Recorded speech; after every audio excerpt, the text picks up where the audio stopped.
छत्तीसगढ़ के मुख्यमंत्री विष्णुदेव साय ने आज रायपुर रेलवे स्टेशन से रामलला दर्शन योजना की स्पेशल ट्रेन को हरी झंडी दिखाकर रवाना किया। इस आस्था ट्रेन से छत्तीसगढ़ के लगभग 850 राम भक्त अयोध्या के लिए रवाना हुए। सभी श्रद्धालुओं ने मुख्यमंत्री और छत्तीसगढ़ सरकार के प्रति आभार व्यक्त किया। बता दें कि ट्रेन में श्रद्धालुओं के लिए नाश्ता और भोजन की भी व्यवस्था सरकार द्वारा की गई है। मुख्यमंत्री विष्णुदेव साय ने खुशी व्यक्त करते हुए कहा कि मोदी जी की गारंटी एक के बाद एक हमारी सरकार पूरा कर रही है। उन्होंने कहा कि जनता ने हम पर विश्वास किया है, हम उस विश्वास पर खरा उतरेंगे। भगवान उसको सदा सुखी रखे और हम लोगों के जो राम भगवान के दर्शन के लिए जो भेज रहे हैं उसकी सरकार को बहुत बहुत धन्यवाद। ये तीर्थ योजना जो दिखा रहा है इसके लिए मैं मुख्यमंत्री को बहुत बहुत धन्यवाद देता हूँ। और राम भगवान के जो पहले पुराना जो इतना विवादित था जो हम पहले भी गए थे, आपका झोपड़ी में था तो दर्शन किए हैं हम भगवान का। उसके बाद जो मौका मिला हमारा सौभाग्य है जो हम तीर्थ यात्रा वहाँ जा रहे हैं। स्वामी अविमुक्तेश्वरानंद ने कहा कि गौ तस्करी रोकने से पहले उनको ढूंढना होगा जो इस कृत्य को अंजाम दे रहे हैं।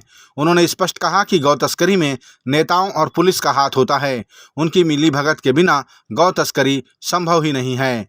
अविमुक्तेश्वरानंद ने कहा कि उनके पास स्वयं एक पुलिस वाला रिटायर्ड होने के बाद प्रायश्चित पूछने आया था, क्योंकि वह 2000 रुपये लेकर गौ तस्करी की गाड़ियों को छोड़ा करता था।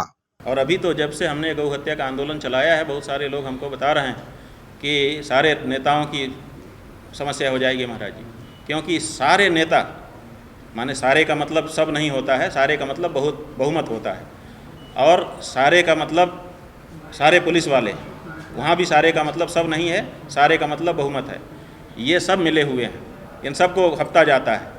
जो लोग ये कार्य करते हैं वो अपनी कमाई में से कुछ न कुछ सबको लिफाफा बना के रखे रहते हैं, सबको दे देते हैं, ऐसा कहा जाता है। एक इंस्पेक्टर रिटायर्ड होकर के हमारे पास आया और आकर के उसने कहा कि महाराज जी हमको प्रायश्चित बता दीजिए। हमने कहा प्रायश्चित बताने के लिए ज़रूरी है कि अपना पाप तुम बताओ।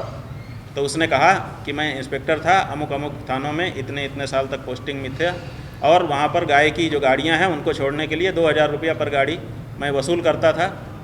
वो बड़ा पाप मुझसे हुआ है। मुझे इस बात की ग्लानि है कि गौ हत्या में मैं भी सहयोगी बना।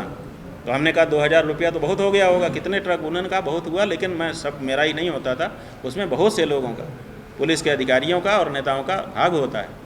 तो इसका मतलब है कि बहुत सारे लोग इससे जुड़े हुए हैं और वो लोग मिल करके इस संगठित अपराध को गौ माता के विरुद्ध बने रहने दे रहे हैं। अंतागढ़ के विधानसभा चुनाव में प्रत्याशी रहे मंतूराम पवार सहित दर्जनों कांग्रेसी नेताओं ने भारतीय जनता पार्टी में प्रवेश किया।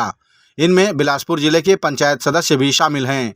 लगातार कांग्रेस के नेताओं द्वारा कांग्रेस पार्टी छोड़कर भाजपा में प्रवेश करना, इसे भाजपा अपनी विचारधारा की जीत मान रही है। एन लोकसभा चुनाव के पूर्व नेताओं का कांग्रेस छोड़कर भाजपा में आना कहीं न कहीं कांग्रेस पार्टी को नुकसान तो पहुंचा ही सकता है। आज बहुत लोग कांग्रेस पार्टी छोड़कर भारतीय जनता पार्टी प्रवेश किए हैं, जिसमें बिलासपुर जिला पंचायत के अध्यक्ष भी हैं, 2-3 और जिला पंचायत के सदस्य हैं। मंतूराम पवार जो पूर्व विधायक हैं वो भी कांग्रेस छोड़कर भारतीय जनता पार्टी में आए हैं और ऐसे बहुत से लोग आज भारतीय जनता पार्टी ज्वाइन किए हैं। छत्तीसगढ़ की विष्णुदेव सरकार की महतारी वंदन योजना में 70 लाख फार्म में से सिर्फ 11,000 फार्म निरस्त करने की जानकारी है। इस योजना और महिलाओं को मिलने वाली राशि को लेकर पूर्व मुख्यमंत्री भूपेश बघेल ने कहा कि भाजपा सरकार अब महिलाओं से भी धोखा कर रही है। उन्होंने कहा कि एक तो 3 महीने देरी से योजना की शुरुआत कर रहे हैं, ऊपर से कई फार्म रिजेक्ट कर दिए गए। मुझे तो लगता है कि लोकसभा चुनाव के बाद और भी फार्म रिजेक्ट किए जाएंगे।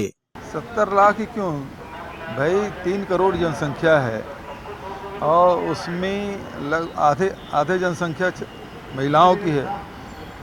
यदि 50 लाख महिला भी मान लें कि वो शादीशुदा नहीं हैं या फिर अविवाहित हैं, तो 1 करोड़ महिलाएं होती है। भाषण के समय तो बोले थे भूपेश बघेल की पत्नी की भी देंगे, रमन सिंह की पत्नी को देंगे, ये भाषण उन्होंने दिया था। अब क्या हो गया? अब क्यों नहीं दे रहे हैं? और फॉर्म भराने की क्या ज़रूरत है? लिस्ट ले और जारी करें।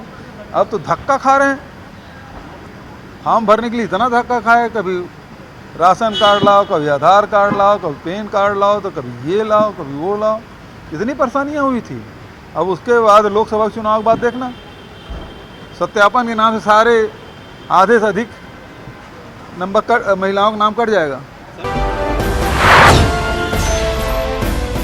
भारतीय जनता पार्टी ने लोकसभा चुनाव के लिए छत्तीसगढ़ की सभी 11 सीटों के लिए अपने उम्मीदवारों के नाम तय कर लिए हैं। इनमें सबसे चर्चा का विषय रहने वाली सीट रायपुर लोकसभा की है, जहां 25 वर्षों से विधायक का चुनाव जीत रहे और वर्तमान में मंत्री ब्रजमोहन अग्रवाल को रायपुर लोकसभा के लिए भाजपा ने अपना उम्मीदवार बनाया है। नाम फाइनल होने के बाद ब्रजमोहन अग्रवाल ने कहा कि पार्टी ने अगर उन पर विश्वास किया है तो उन्हें स्वीकार है और वे भी पार्टी के निर्णय पर खरा उतरने की पूरी कोशिश करेंगे। देखिए, पार्टी का जो भी निर्णय होता है वो हम सब एक कार्यकर्ता होने के नाते हम सबको सिरोधार्य होता है, और पार्टी ने जो निर्णय लिया है वो निश्चित रूप से सोच समझकर लिया है और पार्टी के निर्णयों पर हम खरे उतरने की कोशिश करेंगे। छत्तीसगढ़ के प्रयागराज राजिम त्रिवेणी संगम में चल रहे राजिम कुंभ कल्प मेले में सोमवार को मुख्यमंत्री विष्णुदेव साय, शिव महापुराण कथावाचक पंडित प्रदीप मिश्रा समेत साधु संतों ने कुलेश्वर महादेव की पूजा अर्चना की और गंगा आरती में शामिल हुए। मुख्यमंत्री विष्णुदेव साय ने कहा कि राजिम कुंभ की शुरुआत तत्कालीन मुख्यमंत्री डॉक्टर रमन सिंह के कार्यकाल में हुई थी। विगत 5 सालों में इसका स्वरूप बिगाड़ दिया गया था, लेकिन कुलेश्वर महादेव की कृपा से फिर एक बार राजिम कुंभ 10 गुना अधिक भव्यता के साथ आयोजित हो रहा है। राजधानी रायपुर में आयोजित हुए 2 दिवसीय छत्तीसगढ़ क्लाइमेट चेंज कॉन्क्लेव का शुभारंभ प्रदेश के मुख्यमंत्री विष्णुदेव साय ने किया। मुख्यमंत्री ने कॉन्क्लेव को संबोधित करते हुए पर्यावरण के गिरते स्तर पर चिंता व्यक्त की और कहा कि इस वैश्विक समस्या के समाधान के लिए हम सब मिलकर प्रयास करेंगे तो जरूर सफल होंगे। मुख्यमंत्री ने अपील भी की कि प्रकृति से छेड़छाड़ नहीं करें, तभी हम असंतुलन से बन रही विसंगति को दूर कर पाएंगे। इस मौके पर वन एवं जलवायु परिवर्तन मंत्री केदार कश्यप भी उपस्थित थे। छत्तीसगढ़ में भारतीय जनता पार्टी द्वारा सरगुजा से चिंतामणि महाराज को प्रत्याशी बनाए जाने पर कांग्रेस ने पुरानी कहानी याद दिलाई। प्रदेश कांग्रेस संचार विभाग के सुशील आनंद शुक्ला ने बताया कि चिंतामणि महाराज पहले ईडी की रडार में थे, वे दोषी बताए जा रहे थे, लेकिन अब वे पाक साफ हो गए हैं और भाजपा के लिए चुनाव लड़ रहे हैं। शुक्ला ने कहा कि चिंतामणि महाराज पहले कांग्रेस में थे, लेकिन किसी कारणवश भाजपा ज्वाइन कर लिए। इसका मतलब जो भाजपा में प्रवेश करेगा वो पाक साफ हो जाएगा। और जैसे ही चिंतामणि महाराज जो भारतीय जनता पार्टी के द्वारा कल घोषित, जो इन्होंने उम्मीदवारों की सूची परसों घोषित की है, उसमें चिंतामणि महाराज सरगुजा से भारतीय जनता पार्टी के प्रत्याशी भी हैं। तो जो चिंतामणि महाराज ईडी के पत्र में, ईडी के विवेचना में 5 लाख रुपए के आरोपी थे, जिस पत्र के आधार पर 35 लोगों के खिलाफ एसीबी मुकदमा दर्ज करती है, उन चिंतामणि को एसीबी ने क्यों बख्शा, एक बड़ा सवाल खड़ा होता है। भारतीय जनता पार्टी में शामिल होते ही यदि यह कोयला घोटाला हुआ है, जैसा कि ईडी ने दावा किया है, एसीबी ने एफआईआर दर्ज किया है, तो उसके बाद सवाल खड़ा होता है कि क्या चिंतामणि महाराज को सिर्फ इसलिए बख्श दिया गया जो भारतीय जनता पार्टी में शामिल हो गए? भाजपा में शामिल होते ही उनके सारे पाप धुल गए